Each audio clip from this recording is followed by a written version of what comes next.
Warren Buffett is here. As you know, he is perhaps the world's most respected investor. He is also chairman and CEO of Berkshire Hathaway. He has been on this program many times. I last spoke with him over a year ago at the peak of the worst economic crisis since the Great Depression. At that time, he said that America had been struck by an economic Pearl Harbor. But much has changed since then, and he's here to tell us how he views a global and American economy in recovery. His own company reflects the progress made in recent months. Last week, Berkshire Hathaway struck a $26 billion deal to buy all of Burlington Northern Santa Fe Railroad, the largest acquisition in company history. He called the deal an all-in wager on the American economy.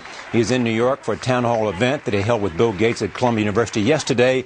He graciously agreed to stay over in New York an extra night, and I am pleased to have a good friend of this program and a good friend of mine back at this table. Welcome. Thank you, Charlie. I'm pleased to be here. It's great to see you. It has been, certainly from the middle of 2008 to the middle of 2009, one incredible year. One incredible year.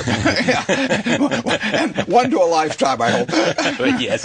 Tell me about it for you. Well, it really was an extraordinary time in this country. We came closer to a financial meltdown than certainly any time I've ever seen, and probably in certain respects there was even more panic than the Great Depression because it came on so fast and so unexpected, and the whole country wanted to deleverage, corporations, individuals, and fortunately we had a government that responded. And it was when we talked last, it was a little question of whether Congress would respond like they should. They finally did, and I felt they would in the end. I mean, in the end, they come together for things that are this vital to the country. But we had the right people in Washington. If we'd had a group that had behaved like a deer in the headlights, that deer would have gotten run over. Yeah. So Paulson and Bernanke and Geithner were the right people at the right time.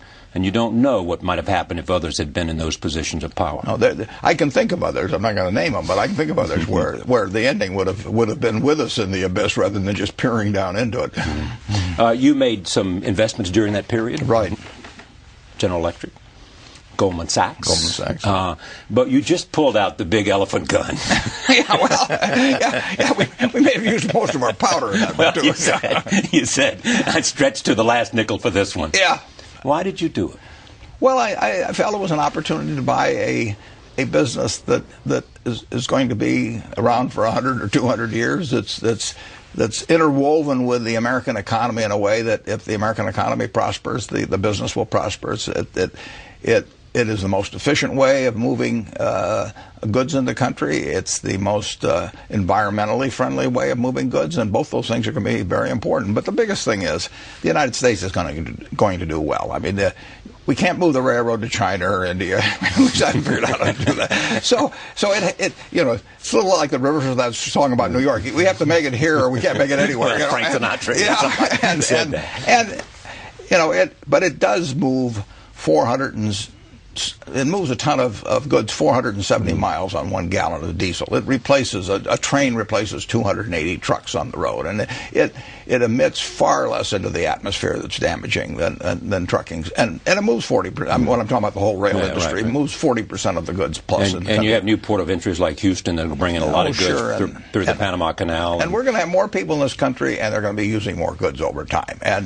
And sure, there's a bad year from time to time. And in the next 100 years, there'll probably be 15 bad years, and I don't know what order they'll appear. But I also know the railroads will be essential to the country. Now, when you called Charlie Munger and said, I'm thinking about this, did he say, right on Warren, or did he say, how about this? Well, if Charlie said right on Warren, I figured I had the wrong number. No, I mean, that would be the wrong number. It's not the likely that response. Might be my wife or but Charlie gave it kind of a low-level grumble, and that is real endorsement from Charlie.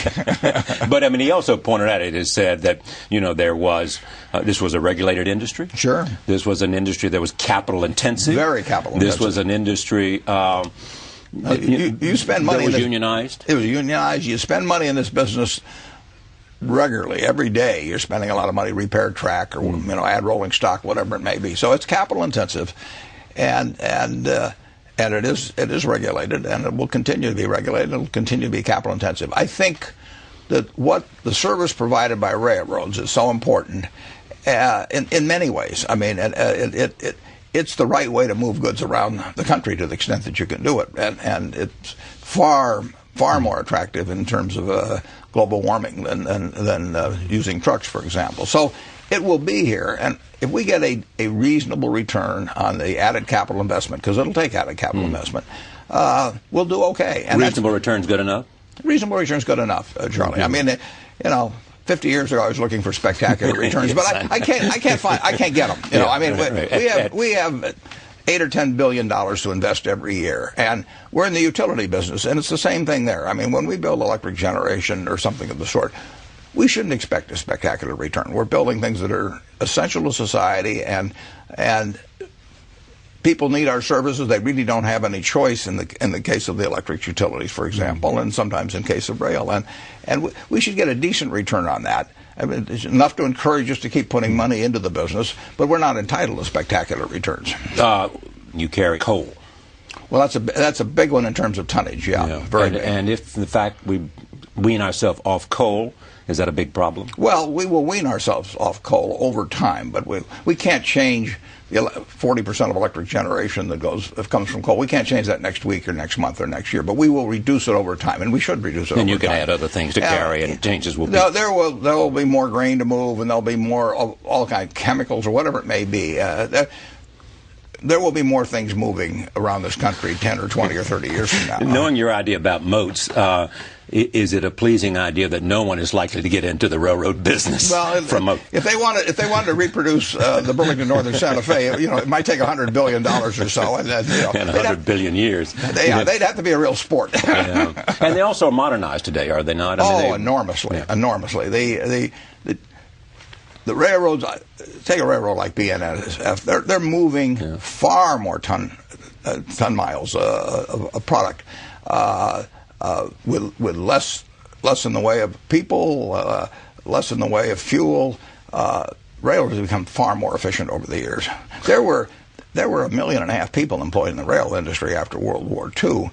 Now there are about less than 200,000 in the United States, and they're moving far more goods. So it's really become efficient. You watch those 130-unit trains double stacked. You had other railroad companies in your portfolio. Right.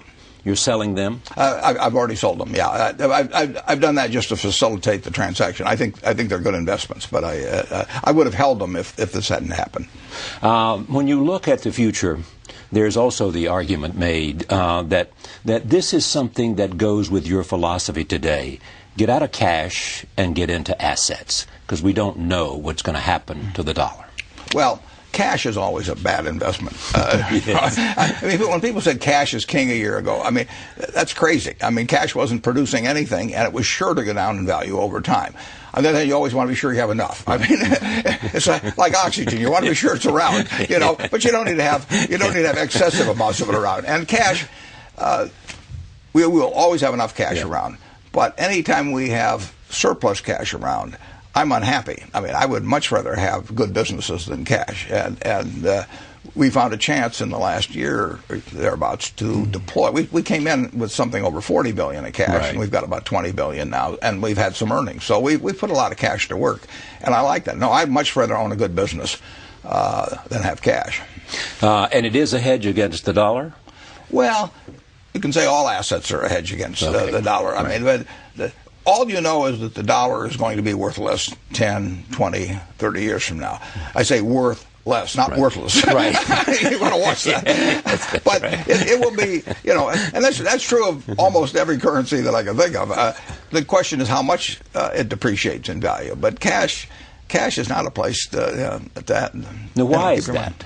Well, because the dollar is going to be worth less. Because we'll print more of them in relation to the amount of goods that are moving. If we dropped $1 million of cash into every household in the United States today, everybody would feel very good, except the people that invested in things that were denominated in dollars. And, Exactly. There will be no tendency toward deflation in this country over time, or in virtually any country. Tendency toward inflation. Absolutely. Okay. In all the conversations we've had, I never thought that I would sit with you and we would talk about a 50-to-1 split Yeah, right. The Class B stock. Right. I mean, this had to be a hard one, or not? Yeah, I think I had a lobotomy one night and I didn't know about it. No, it is not natural for me, but it was needed to facilitate the small shareholders of BNSF getting the same deals. Right.